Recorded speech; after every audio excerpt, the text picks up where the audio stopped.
द्वितीय स्कंद सप्तम अध्याय 37वें श्लोक से आगे पढ़ रहे हैं। भगवान के अवतारों का वर्णन चल रहा है और भगवान श्री कृष्ण के लीलाओं के विषय में इत्यादि हम सुन चुके हैं। अब श्लोक संख्या 37 से आगे। देव दुषाम निगम वर्तमनि निष्ठातनानम पूर्भिर्मयेन विहिताभिरदृश्यतुर्भिः लोकान् गणतां मतिविमोहित हिमति प्रलोभम् वेषं विधाय बहुभाष्य औपधर्म्यम्। विनोद प्रभु पढ़िए। हरे कृष्ण प्रभु जी, दंडवत पुनः। जब नास्तिक लोग वैदिक विज्ञान में अत्यंत दक्ष बनकर परम विज्ञानी मय के द्वारा निर्मित श्रेष्ठ प्रक्षेपास्त्र में चढ़कर आकाश में अदृश्य छोड़ते हुए विभिन्न लोकों के वासियों का संहार करेंगे, तो बुद्ध रूप में अत्यंत आकर्षक वेश धारण करके भगवान उनके मस्तिष्कों को मोह लेंगे और उन्हें उपधर्मों का आदेश देंगे। हरे कृष्ण प्रभु। तो जब विज्ञान की ओर में पशुओं की बलि दी जाएगी, अत्यधिक हिंसा समाज में देखी जाएगी, तब भगवान बुद्ध अवतार लेंगे और उपधर्म मतलब मुख्य धर्म से च्युत एक उपधर्म का प्रचार करेंगे। इस प्रकार भविष्यवाणी 5000 वर्ष पहले भागवत में की गई थी और हम देखते हैं किस प्रकार बुद्ध रूप में भगवान आए और अहिंसा का प्रचार किया। भूमिका माता जी पढ़िए। हरे कृष्णा प्रभु जी, दंडवत प्रणाम। भगवान बुद्ध का यह अवतार और आधुनिक मानव इतिहास के अवतारी बुद्ध एक नहीं है। श्रील जीव गोस्वामी के अनुसार इस श्लोक में वर्णित बुद्ध अवतार एक अन्य कलयुग में हुआ था। एक मनु के जीवन काल में 72 से अधिक कलयुग होते हैं और इनमें से एक में यहाँ पर वर्णित बुद्ध अवतार लेंगे। भगवान बुद्ध का अवतार तब होता है जब लोग अत्यधिक भौतिकवादी हो जाते हैं और तब वे सामान्य धर्म का उपदेश कर देते हैं। ऐसी अहिंसा स्वयं में धर्म न होकर धार्मिक लोगों का महत्वपूर्ण गुण होती है। यह एक सामान्य बुद्धि का धर्म है क्योंकि इसमें मनुष्य को उपदेश दिया जाता है कि वह किसी पशु या जीवित प्राणी को हानि न पहुंचाए, क्योंकि उसके हानिकारक कर्मकर्ता को भी हानि पहुंचाने वाले होते हैं। किंतु अहिंसा के इन सिद्धांतों को सीखने के पूर्व उसे 2 अन्य नियम भी सीखने पड़ते हैं। ये है विनम्र बनना तथा निर्भिमानी होना। विनम्र तथा निर्भिमानी बने बिना वह निरापद तथा अहिंसक नहीं बन सकता। अहिंसक बनने के बाद उसे सहिष्णुता तथा सादगी सीखनी पड़ती है। मनुष्य को महान धर्मोपदेशकों तथा आध्यात्मिक नेताओं का सम्मान करना चाहिए और इंद्रियों पर संयम रखने, घर तथा परिवार के प्रति विरत रहने और भगवान की सेवा करने का अभ्यास करना चाहिए। अंततः उसे भगवान को स्वीकार करके उनका भक्त बनना होता है, अन्यथा यह धर्म नहीं कहलाता। धार्मिक सिद्धांतों के केंद्र में भगवान होने अन्यथा सामान्य नैतिक उपदेश मात्र उपधर्म होते हैं जो धर्म के ही निकट होते हैं। तो उपधर्म मतलब ऐसे सिद्धांत जो सामाजिक नैतिक आदर्श स्थापित करते हैं, जैसे विनम्र बनना, सहिष्णु बनना, अहिंसा का पालन करना इत्यादि। तो ये सब गुण भगवान की भक्ति में सहायक धर्म है, इसलिए उपधर्म कहते हैं। और बुद्ध भगवान ने उसी धर्म का प्रचार किया। यर्है आलेश अपि सताम न हरे कथास्यु पाषाण्डिनो द्विजना वृषला निर्देवा स्वाहा स्वधा वसद इति स्म गिरो न यत्र शास्ता भविष्यति कलिर्भगवान युगान्ते। अभी अगले अवतार का वर्णन हो रहा है। आशीष प्रभु पढ़िए। हरे कृष्ण प्रभु, दंडवत प्रणाम। तत्पश्चात कलयुग के अंत में जब तथाकथित संतों द्वारा द्विजों के घरों में भी ईश्वर की कथा नहीं होगी, जब सरकार की शक्ति निम्न कुल में उत्पन्न शूद्रों अथवा उससे भी निम्न लोगों में से चुने गए मंत्रियों के हाथों में चली जाएगी, और जब यज्ञ विधि के विषय में कुछ भी यहाँ तक कि उच्चारण भी ज्ञात नहीं रहेंगे, तो उस समय भगवान परम दंडदाता के रूप में प्रकट होंगे। हरे कृष्ण प्रभु। तो हम ये सब देख ही रहे हैं। वैसे भी इस प्रकार जो द्विज हैं, द्विज यानी ब्राह्मण, क्षत्रिय और वैश्य, उनके घरों में भी भगवान की कथा, भगवान की भक्ति नहीं हो रही है। और सरकार कौन चला रहे हैं? शूद्र प्रवृत्ति के लोग सरकार चला रहे हैं, और यज्ञ इत्यादि के विषय में किसी को कोई ज्ञान नहीं है। ये कलयुग के सूचक हैं। और जब ये कलयुग बहुत ही ज्यादा प्रगाढ़ स्थिति में रहेगा, तब भगवान कल की रूप में आकर के स्थिति को संभालेंगे। रेखा माता जी तात्पर्य पढ़िए। हरे कृष्ण। यहाँ पर इस कलयुग के अंतिम चरण में भौतिक जगत की निकृष्ट अवस्थाओं के लक्षणों का उल्लेख हुआ है। इन अवस्थाओं का सार समाहार ईश्वर विहीनता है। यहाँ तक कि तथाकथित संत व समाज के उच्च वर्ग, जिन्हें सामान्य रूप से द्विज जन कहा जाता है, नास्तिक हो जाएंगे। फलतः वे सब ईश्वर का पवित्र नाम तक भूल जाएंगे।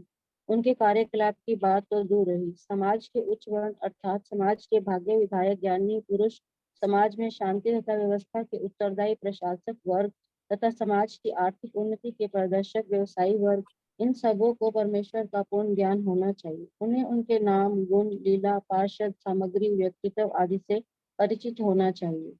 समाज के उच्च वर्गों तथा संतों की पहचान उनके तत्व ज्ञान के अनुपात से की जाती है, उनके जन्म या शारीरिक उपाधियों से नहीं। भगवान के विज्ञान की जानकारी तथा भक्ति के व्यवहारिक ज्ञान के बिना ये उपाधियां शवों के अलंकरणों के तुल्य समझी जाती हैं। और जब समाज में ऐसे अलंकरणों की बाढ़ आ जाती है, तो मनुष्य के प्रगतिशील शांत जीवन में अनेक विषमताएं उत्पन्न हो जाती हैं। समाज के उच्च वर्गों में प्रशिक्षण या संस्कृति का अभाव होने से वे अब द्विज जन कहलाने के अधिकारी नहीं रहते। द्विज के महत्ता की व्याख्या इन महान ग्रंथों में अनेक स्थलों पर की गई है, और यहाँ पुनः बता देना अभिष्ट है कि माता पिता के संभोग से होने वाला जन्म पशु जन्म कहलाता है। किंतु ऐसा पशु जन्म तथा आहार, निद्रा, भय, मैथुन पर आधारित पशु जीवन आध्यात्मिक जीवन कि किसी वैज्ञानिक संस्कृति के बिना शूद्र जीवन अर्थात निम्न श्रेणी के व्यक्तियों का असंस्कृत जीवन है। यहाँ पर उल्लेख है कि कलयुग में समाज की प्रशासन शक्ति असंस्कृत, ईश्वर विहीन, श्रमजीवी वर्ग के हाथों में चली जाएगी, और निर्देव अथवा सरकारी मंत्रीगण वृषल अर्थात समाज के निम्न असंस्कृत लोग होंगे। यदि मानव समाज ऐसे असंस्कृत निम्न श्रेणी के लोगों से भरा रहे, तो सुख तथा शांति की आशा व्यर्थ है। मनुष्यों में ऐसे असंस्कृत सामाजिक पशु के लक्षण पहले से ही विद्यमान है, और जन नायकों का यह कर्तव्य है कि इस ओर ध्यान दे और तत्व ज्ञान में प्रशिक्षित द्विज लोगों की प्रतिष्ठित करके सामाजिक व्यवस्था में सुधार लाने का प्रयास करें। सारे विश्व में श्रीमद् भागवत की संस्कृति के प्रसार से ही यह संभव है। मानव समाज की अधोगति होने पर भगवान कल की अवतार के रूप में प्रकट होते हैं और निर्दय बनकर समस्त आसुरी लोगों का वध कर देते हैं। हरे कृष्णा प्रभु। तो जिस प्रकार एक मृत शरीर को अलंकृत करने से, सजाने से कोई अर्थ नहीं निकलता, उसी प्रकार केवल बाह्य रूप से शिक्षा, बाह्य रूप से नेतृत्व करने से समाज का कोई उत्थान नहीं होगा। वरन भागवत संस्कृति को अपना के वास्तविक द्विज बन के वास्तविक दिशा समाज को दिखाएंगे, तभी वास्तविक नेता कहलाएंगे। लेकिन कलयुग में इन सब का अभाव होने के कारण धर्म का ग्लानि बड़ी तेजी से होती है, और भगवान फिर कल के अवतार में आकर के और सभी आसुरी प्रवृत्ति के लोगों का वध करते हैं। सर्गे तपोहम ऋषयो नवये प्रजेशा स्थानेथ धर्ममख मनु अमरावनीशा अन्ते तु अधर्महर मन्यो वशारुरध्या माया विभूत्यै पुरुष शक्ति भाजा। प्रमोदानंद प्रभु जी पढ़िए।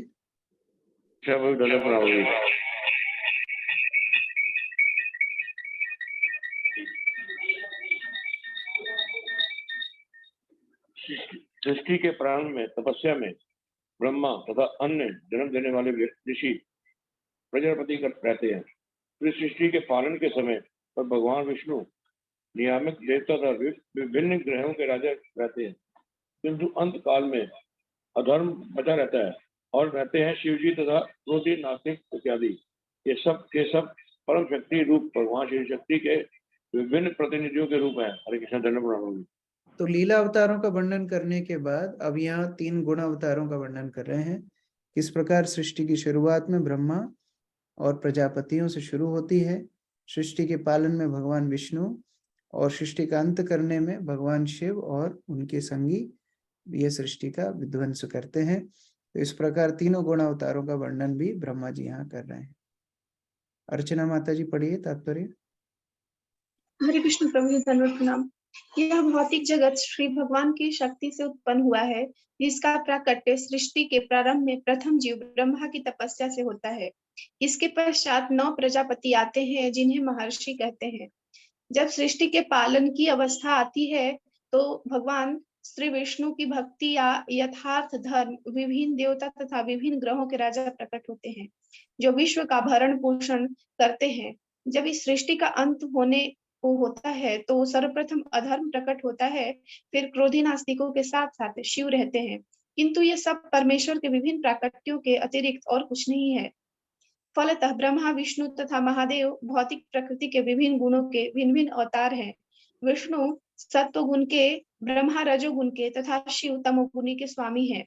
इस प्रकार यह भौतिक सृष्टि क्षणिक अस्तित्व के अतिरिक्त कुछ भी नहीं है और इसका उद्देश्य उन बद्ध जीवों को मुक्ति का अवसर प्रदान करना है जो इस भौतिक जगत में आ फंसे हैं, और इनमें जो मनुष्य भगवान श्री विष्णु के संरक्षण में सत्वगुण प्राप्त कर लेता है, उसे वैष्णव नियमों का पालन करने के कारण मुक्त होने का और भगवत धाम में उन्नति प्राप्त करने का सर्वाधिक अवसर मिलता है, जहां से इस दुख में जगत में फिर कभी लौटना नहीं होता। ये 3 गुणों के प्रभाव से भक्त भक्ति के माध्यम से मुक्त होता है और भगवत धाम जाता है। लेकिन जो लोग यह संसार में रहते हैं, 3 गुण अवतार उनका पालन, उनकी सृष्टि, उनका संहार करते रहते हैं। विष्णुर्नुवीर्यगमनं कतो मरार्थिता यह पार्थिवानि अपि कविर्विमामे रजांसि चकम्भयस्व रहसा सखलाततिपृष्ठं यस्मान् त्रिसाम्य सदनाद उरुकं पयानाम। पायल माता जी पढ़िए। हरे कृष्ण प्रभु जी, दंडवत प्रणाम। भला ऐसा कौन है जो श्री विष्णु के पराक्रम का पूरी तरह से वर्णन कर सके, यहाँ तक कि वह विज्ञानी भी जिसने ब्रह्मांड के समस्त अणुओं के कणों की गणना की होगी, वह भी ऐसा नहीं कर सकता। वे ही एकमात्र ऐसे हैं जिन्होंने त्रिविक्रम के रूप में जब अपने पांव को बिना प्रयास के सर्वोच्च लोक सत्यलोक से भी आगे प्रकृति के 3 गुणों की साम्यावस्था तक बढ़ाया था, तब सारा ब्रह्मांड हिलने लगा था। हरे कृष्ण। तो आप बोल रहे हैं कि यद्यपि मैं वर्णन कर रहा हूँ, लेकिन कौन ऐसा है जो भगवान विष्णु की समस्त लीलाओं का वर्णन कर सकता है। भगवान ने जो वामन रूप लिया था तो अपने पैर से समस्त भूलोक और आकाश मंडल को नाप लिया था और उनके एक पग से ब्रह्मांड की जो कवरिंग है, ब्रह्मांड का जो आवरण है, उसको छेदते हुए कारण सागर से जल ब्रह्मांड के अंदर प्रवेश किया था, जो बाद में गंगा बनी। तो इतने महान कार्य, त्रिविक्रम मतलब जो महान कार्य करते हैं, ऐसे भगवान विष्णु का कौन वर्णन कर सकता है। तात्पर्य शकुन माता जी पढ़िए। हरे कृष्ण प्रभु जी, धन्यवाद प्रणाम। शिला प्रभुपाद की जय। भौतिक विज्ञानियों की सर्वोच्च वैज्ञानिक प्रगति परमाणु शक्ति है, किंतु किसी भी भौतिक विज्ञानी को संपूर्ण ब्रह्मांड के कणों में निहित परमाणुओं का कोई अनुमान, नीचे करे प्रभु थोड़ा, अनुमान नहीं है। और यदि कोई इन सूक्ष्म कणों को गिन भी ले अथवा आकाश को बिस्तर की भांति मोड़ भी सके, तो भी वह परमेश्वर के वीर तथा शक्ति का अनुमान लगाने पर समर्थ होगा। तो शिव विक्रम कहलाते हैं, क्योंकि अपने वामन अवतार में उन्होंने अपने पदचाप को सर्वोच्च सत्यलोक से भी अपने फैला दिया और वे तीनों गुणों में साम्यावस्था तक पहुंच गए थे, जिसे भौतिक जगत का छादन कोश का कहा जाता है। भौतिक आकाश के ऊपर भौतिक छादन के 7 स्तर कोश हैं और भगवान ने इन 7 को भेद दिया था। उन्होंने अपने अंगूठे से छेद कर दिया, जिसमें होकर कर्णावरण का जल भौतिक आकाश में छन कर पहुंचता है और यह धारा पवित्र गंगा नदी कहलाती है और तीनों लोकों को पवित्र बनाती है। दूसरे शब्दों में विष्णु के समान दिव्य शक्ति वाला अन्य कोई नहीं है।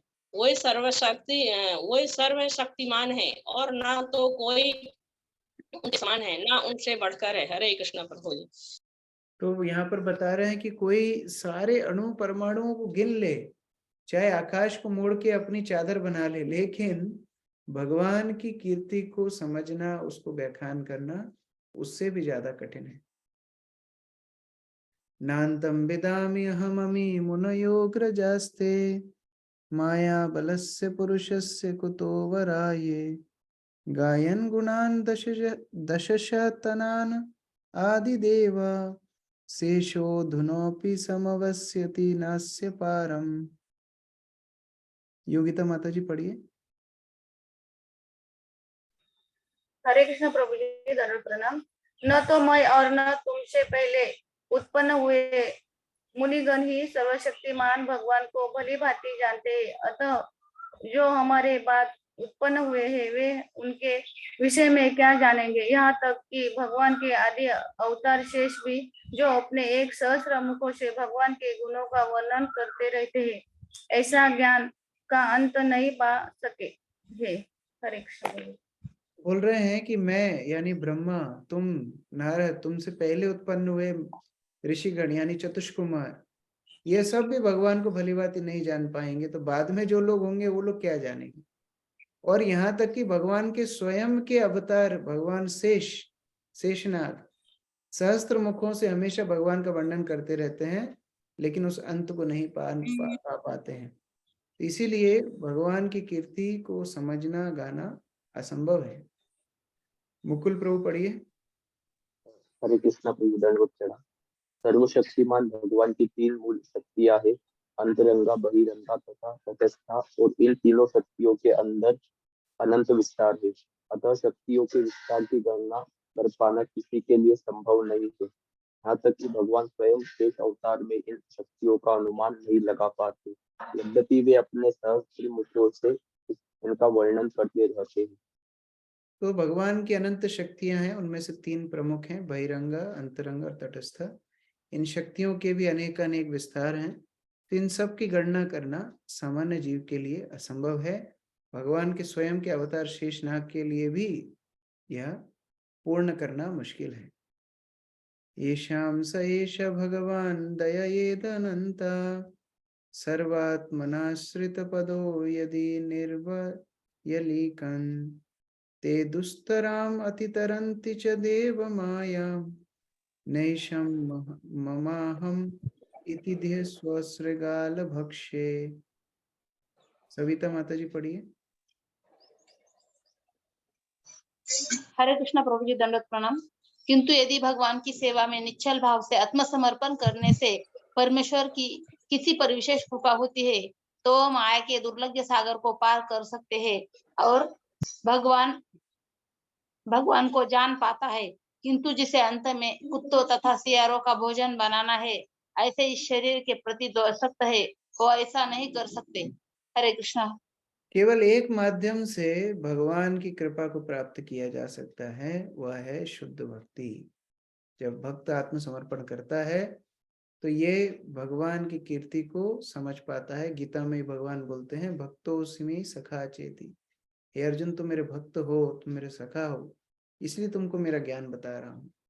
लेकिन जो शरीर के प्रति आसक्त है, जिनका शरीर केवल भौतिक नश्वर वस्तुओं में लगा हुआ है, ऐसे लोग भगवान को नहीं समझ पाएंगे। बसंत प्रभु पढ़िए। हरे कृष्णा प्रभु जी, धन्यवाद प्रणाम। तात्पर्य: भगवान के भगवान के अनन्य भक्त भगवान की महिमा से परिचित होते हैं और वे इतना तो समझते ही हैं कि ईश्वर कितने महान है और उनकी विविध शक्तियों का कितना विस्तार है। जो इस नश्वर शरीर के प्रति आसक्त रहते हैं वे भगवत विज्ञान के क्षेत्र में प्रविष्ट नहीं हो पाते। यह सारा भौतिकतावादी संसार स्वयं के विषय में देहात्म बुद्धि की अवधारणा के कारण भगवत विज्ञान से अपरिचित है। भौतिकतावादी व्यक्ति न केवल अपने भौतिक शरीर वरन अपने बच्चों व संबंधियों, जाति वालों, देशवासियों इत्यादि के भौतिक शरीरों के कल्याण कार्य में सदैव व्यस्त रहता है। ऐसे भौतिकतावादी व्यक्ति भले ही राजनीतिक, राष्ट्रीय तथा अंतरराष्ट्रीय दृष्टिकोण से परमार्थ के कई प्रकार के कार्य करते हों, किंतु इनका यह सारा कार्य आत्मा के विषय में देहात्म बुद्धि की गलत धारणा से ऊपर नहीं उठ पाता। अतः जब तक मनुष्य देहात्म बुद्धि की भ्रांत धारणा से मुक्त नहीं हो लेता तब तक उसे भगवान के ज्ञान की प्राप्ति नहीं हो सकती और इस भगवान के ज्ञान के बिना भौतिक सभ्यता की उन्नति की सारा चमक दमक व्यर्थ है। हरे कृष्ण। इस प्रकार से भगवान के वास्तविक ज्ञान ही जीवात्मा की मुख्य उपलब्धि है, अन्यथा उसके सारे प्रयास विफल हैं।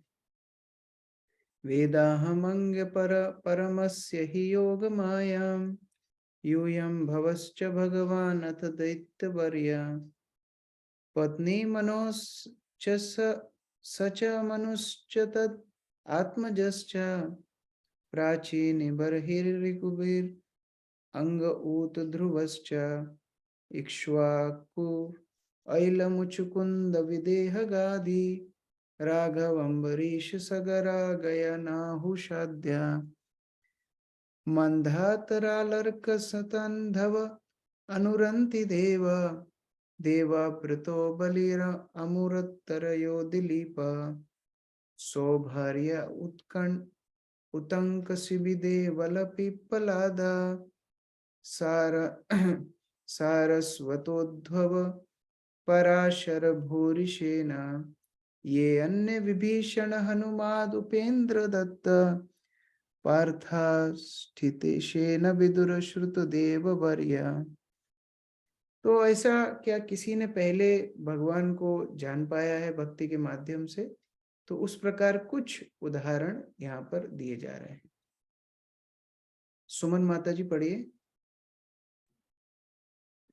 हरे कृष्णा प्रभु दंडवत प्रणाम। हे नारद, यद्यपि त्रिभगवान की शक्तियों अज्ञेय तथा अपरिमेय है, फिर भी शरणागत जीव होने के नाते हम समझ सकते हैं कि वे योग माया की शक्तियों द्वारा किस प्रकार कार्य करते हैं। इसी प्रकार श्री भगवान की शक्तियां इन सभी को भी ज्ञात है।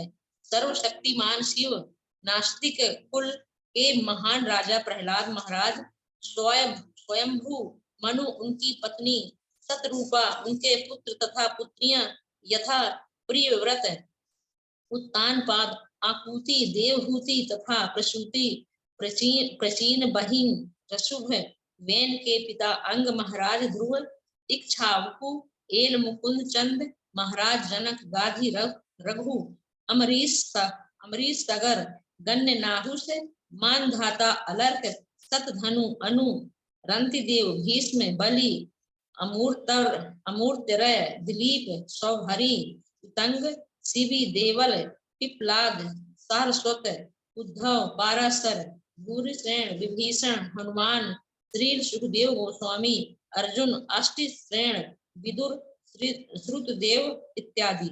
हरे कृष्णा प्रभु जी। इस प्रकार से ये नाम जो दिए हैं इन सब की कथा हम भागवत में पढ़ने वाले हैं। तो आप कल्पना कर सकते हैं कितना अमृत आगे आने वाला है। एक एक भक्त के विषय में हम लोग पढ़ेंगे। दीपिका माता जी पढ़िए तात्पर्य।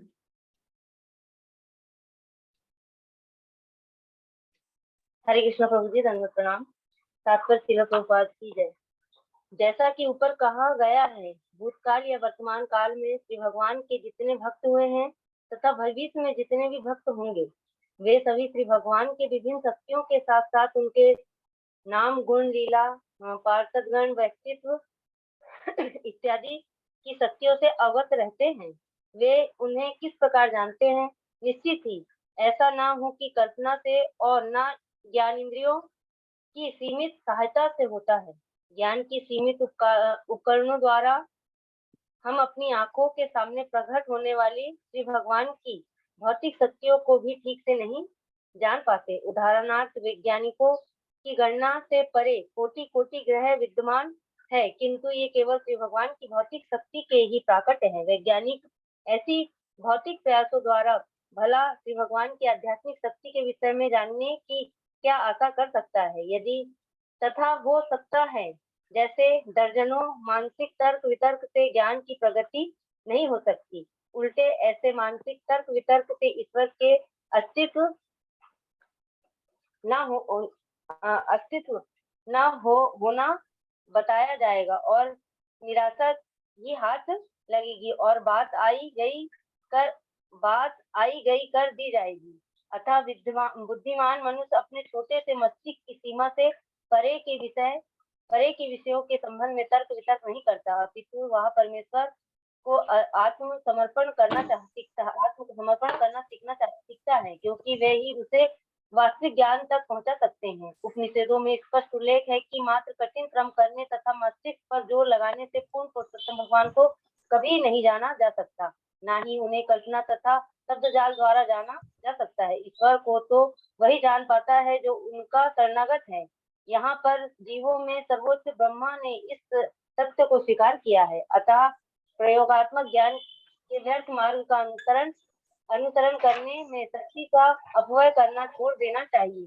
मनुष्य को चाहिए कि श्री भगवान के प्रति समर्पित होकर तथा यहाँ पर वर्णित अधिकारी पुरुषों की प्रामाणिकता को स्वीकार करके ज्ञान लाभ करे। श्री भगवान अनंत हैं और योग माया की कृपा के माध्यम से वे स्वयं को जानने में शरणागत जीव की शरणागति की उन्नति के अनुपात में उनकी सहायता करते हैं। हरे कृष्णा प्रभु जी। बड़े बड़े वैज्ञानिक, बड़े बड़े दार्शनिक नहीं समझ सकते। केवल भक्ति के माध्यम से ही भगवान को जाना जा सकता है, भगवान को भक्ति में आगे बढ़ा जा सकता है। ते वै विदन्ति अतितरन्ति च देव मायां, स्त्री शूद्र हून शबरा अपि पाप जीवा, यदि अद्भुत कर्मा प्रयाणशील शिक्षा, तिर्यक जना अपि किम उश्रुत्व धारणाये। मधु माता जी पढ़िए। हरे कृष्ण प्रभु जी, दंडवत प्रणाम।